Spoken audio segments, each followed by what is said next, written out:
কর্মকর্তা আমার খুব ক্লোজ, যে কাইন্ডলি উইথড্র করে নিও তোমার আহ, ওখানে সিটটা। এই মুহূর্তে দেখতে গেলে নারায়ণ ব্যানার্জি যত না তার ডাক্তারি হিসেবে পরিচিতি পাচ্ছে, তার চেয়ে বেশি হয়ে যাচ্ছেন এখন এই মুহূর্তে পলিটিক্যাল একজন পার্সন, যিনি পলিটিক্যালি ভীষণ ভোকাল এবং তিনি বামপন্থাকে সাপোর্ট করার পরেও কলতান দাশগুপ্তকে বলছেন যে তার সিটটা উইথড্র করে নিতে পানিহাটি থেকে। ইভেন এটাও বলছেন যে টিএমসিতে হয়ে যে দাঁড়িয়েছে সেও যেন সিটটা উইথড্র করে নেয়, যাতে পানিহাটি থেকে একমাত্র অভয়ার মা অর্থাৎ রত্না দেবনাথ তিনি যেন ভোটে জেতেন।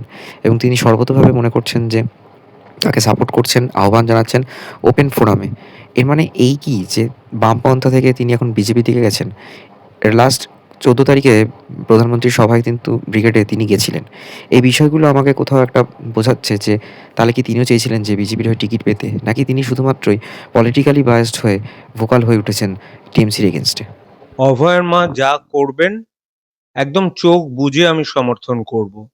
কারণ অভয়া যে বিচারটা পায়নি, সেই বিচারের জন্য অভয়ের মা নিজে লড়ে যাচ্ছেন, এটাকে আমি সমর্থন করতে বাধ্য। এবং আমার মনে হয় পানিহাটিবাসী অভয়ের মাকেই ভোট দিন, এই আহ্বান জানাবো। ২০২৪-এ যখন এই আরজিকর কাণ্ডটা হয়েছিল তখন কিন্তু ডাক্তারদের এই স্ট্রাইকে তিনি রীতিমতো সামনে থেকে ফ্রন্ট লিড দিয়েছিলেন। কিভাবে কি করতে হবে স্ট্র্যাটেজি বলেছিলেন।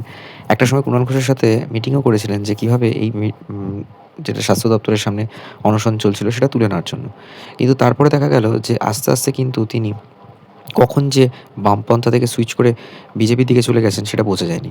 এখন এই মুহূর্তে বিজেপির হয়ে টিকিটটা পেয়েছে বলেই শুধুমাত্র তাকে বিজেপির হয়ে সাপোর্ট করছেন, নাকি তিনি আদতে মনে প্রাণে রয়েছেন বামপন্থাতে, সেটা বোঝা মুশকিল। হ্যাঁ, অবশ্যই প্রত্যেকটা মানুষের অনেকের কাছেই অনেক রকম একটা দ্বন্দ্ব বলতে পারেন, ক্ষোভ বলতে পারেন বর্তমান সরকারের প্রতি। এটা তো অস্বীকার করার জায়গা নেই। বিভিন্নভাবে দুর্নীতিগ্রস্ত এই সরকার, অনেকেই মনে করছেন এরপরেও হয়তো চতুর্থবারের জন্য তারাই সরকারে গঠন করবে। হয়তো নানা রকম প্রকল্প, নানা রকম ভাতার জন্যই মানুষ তাদেরকেই ভোট দেবে।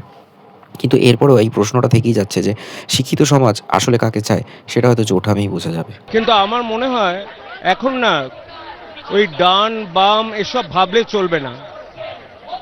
আদার ভোট ফর টিএমসি আর নো ভোট ফর টিএমসি। ব্যক্তিগতভাবে আমি মনে করেছিলাম যে নারায়ণ ব্যানার্জি হয়তো বিজেপি অথবা বামফ্রন্টের হয়ে এবারে সিট লড়বেন এবং কোনো একটা জায়গা থেকে তিনি কন্টেস্ট করবেন। কিন্তু সেটা হয়নি। মনে হয়েছিল যে নারায়ণ ব্যানার্জির অ্যাকসেপ্টেবিলিটি যথেষ্ট মানে এগ্রি এবং কনভিনিয়েন্ট যাকে বলে, বিকজ তিনি একজন শিক্ষিত মানুষ, একজন ডাক্তার মানুষ, যার সোশ্যাল মিডিয়াতে যথেষ্ট ফলোয়ার রয়েছে এবং তিনি নানাভাবে মানুষজনকে হেল্প করে থাকেন। চ্যারিটি ওয়ার্ক করে থাকেন, খালসায় তিনি বিভিন্ন ধরনের ওয়ার্ক করে থাকেন। এরপরও দেখা গেল যে তিনি শুধুমাত্র এই সোশ্যাল মিডিয়াতেই বলছেন, বিভিন্ন সমাজ মাধ্যমে গিয়ে তিনি কথাগুলো বলছেন। কিন্তু আমার মনে হয় প্র্যাকটিক্যাল ফিল্ডে তিনি যদি আরও সামনে থেকে লড়াইটা করতেন সেটা আরও ভালো হতো। Stay tune on my story.